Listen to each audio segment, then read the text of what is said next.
संसार ये तुम नहीं हो, ये तुमसे अलग है, ऐसा अनुभव होता है। जबान चराना, नेत्र चराना और इंद्रियों की गुलामी में घूम रहे, इसीलिए समझ में नहीं आ रहा। ये बहुत बढ़िया बात है। यद्यपि मृषा छूटति कठिनाई, अगर समझ जाओ तो केवल समझने की बात है, कुछ करने की नहीं। भगवत प्राप्ति समझने की बात है। ये बहुत सुंदर बात, इसी को हमने कई बार सत्संग में कहा है। आप अपने अंतःकरण की बात किसी से मत बताइए कि आपको कोई विकार है। जब आपसे कोई पूछे तो मुस्कुरा के उत्तर दो, बहुत सुंदर, बहुत कृपा है ठाकुर जी की, बहुत आनंद है। वो धीरे धीरे अंतरे में भस्म हो जाएंगे। उनकी सत्ता ही नहीं, आप जब सत्ता देते हैं तभी वो आपको परेशान करते हैं। भगवान कहते हैं मात्रा स्पर्शास्तु कौन्तेय शीतोष्ण सुख दुखदा आगमा पाइनो अनित्यास्तास्ति तिक्षस्व भारत। ये आने जाने वाले विकार हैं, इनकी सत्ता नहीं है। इनको चुपचाप सह जाओ अंतःकरण में। तुम्हारे में तो आए ही नहीं, अंतःकरण में तन्मयता होने के कारण तुम्हें भास रहा है। तुम में तो कभी कोई विकार हो ही नहीं सकता। तुम तो निर्विकार सच्चिदानंद थे, हो, रहोगे। कभी कोई विकार तुम्हारे को छू ही नहीं सकता, कभी कोई पाप तुम्हें छू ही नहीं सकता। इस शरीर से हुआ, शरीर को भोगना पड़ेगा। तुम शरीर नहीं हो।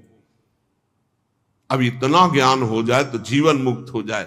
एक मार्मिक बात है जिसकी तरफ साधक ध्यान नहीं देता, वो ये कि परमात्मा की प्राप्ति करने से नहीं होती, मानने से होती। और सब करने में लगे, सब करने में लगे।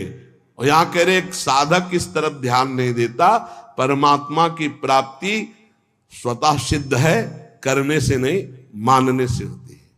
मानते, करके मान लो या मान के जान लो।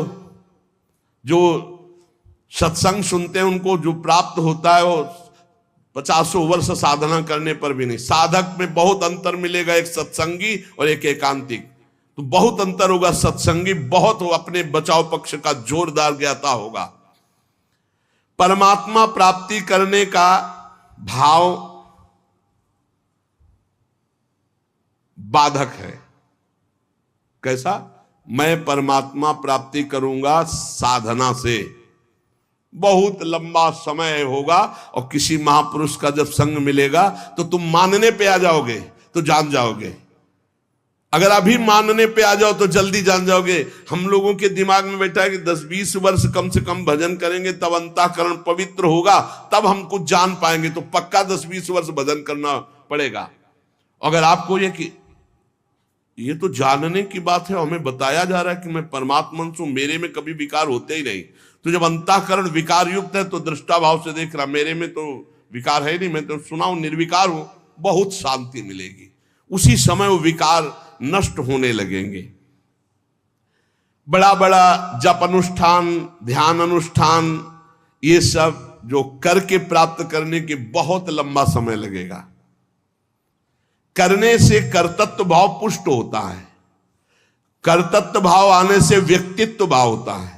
और व्यक्तित्व में ही सारे प्रकृति के विकार जुड़े हुए हैं, उसी में फिर वो रच-पच जाता है। बड़ा सूक्ष्म विषय, क्योंकि ये पूर्व का है इसलिए बहुत आनंददायक है। शरीर से तदात्म कर्तृत्व भाव से हुआ है।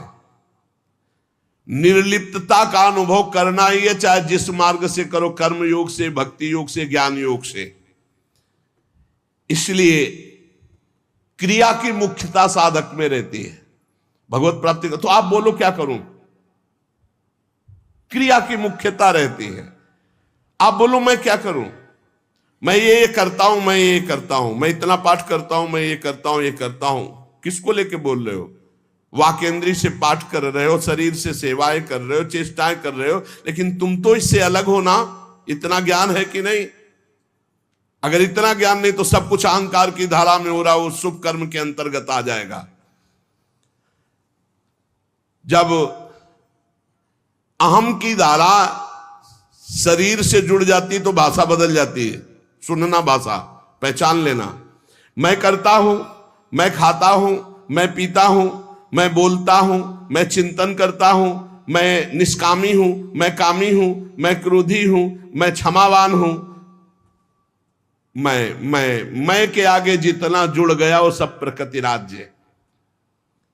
क्रिया होती शरीर से, वो मान रहा मैंने किया। हर इंद्रियां क्रिया कर रही हो, हमारे इंद्रियों के कर्ता बने बैठे हैं। काम क्रोध आ रहे हैं, अंतःकरण में मान रहे हैं हम अपने में। इसीलिए जीवन मुक्त होना कठिन कहा गया है, क्योंकि सोचते कुछ करके जीवन मुक्त होंगे। जो करोगे जीवन मुक्तता जो है उसी को ढकने वाली बन जाएगी।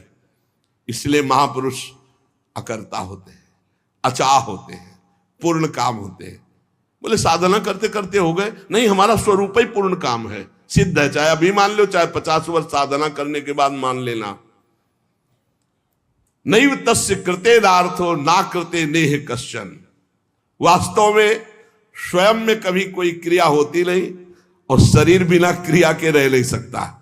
जब स्वयं निर्लेप रहता है तो शरीर से पवित्र आचरण होते, पापाचरण नहीं। चुप हो जा, क्या कह रहे? सबसे बड़ी साधना चुप हो जा, अलग देखो अपने आप को, शरीर से, इंद्रियों से, अंतःकरण से। चुप हो जाओ, तुम करता नहीं हो। परंतु गलती यही होती कि चुप नहीं रह पाते, शांत नहीं रह पाते, सत्ता का अनुभव नहीं कर पाते, बस क्रियाओं में हम फंस गए हैं। स्वयं में कोई क्रिया नहीं है। इसीलिए भगवान कहते हैं वो महापुरुष जो स्वयं को जान गया, वो पश्यन, श्रणवन, स्पृशन, जिघ्रन, असनन, गच्छन, ग्रहणन, प्रलपन, विसर्जन, स्वपन, श्वसन, उन्मिशन, निमिशन अपि इंद्रियाण इंद्रियार्थेषु।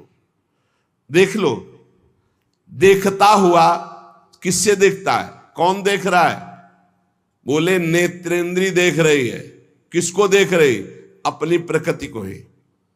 प्रकृति के बने हुए नेत्र प्रकृति को देख रहे हैं। आप इसके दृष्टा हैं। किसके? नेत्रेंद्री के। आप नहीं देख रहे, देखने का काम नेत्रेंद्री है। आप देख लीजिए, नेत्रेंद्री बंद हो गई, अब बताओ सामने कौन बैठा हुआ है? आप नहीं देख रहे, नेत्रेंद्री देख रही। तो देखता हुआ भी मैं नहीं देख रहा हूं, देखता हुआ भी मैं नहीं देख रहा हूं, क्योंकि मैं नहीं देख रहा हूं, नेत्रेंद्री देख रही है। सुनना काम किसका है? श्रवणेंद्री का। अगर श्रवणेंद्री को अभी बंद कर दिया जाए तो आपको बाहर खूब बातें हो रही नहीं सुनाई देंगी, आप नहीं सुन सकते, क्योंकि सुनने का काम श्रवणेंद्री का है। तो मैंने नहीं सुना, श्रवणेंद्री सुना, मैं उसका दृष्टा हूं, साक्षी हूं। छूने का काम स्पर्शन त्वगेंद्री से, त्वगेंद्री के बिना स्पर्श का अनुभव नहीं होता। जिघ्रन, सूंघने का काम घ्राणेंद्री। असनन, खाने का स्वाद लेने का काम रसेंद्री। गच्छन, चलने का काम कर्मेंद्रियों में चरण।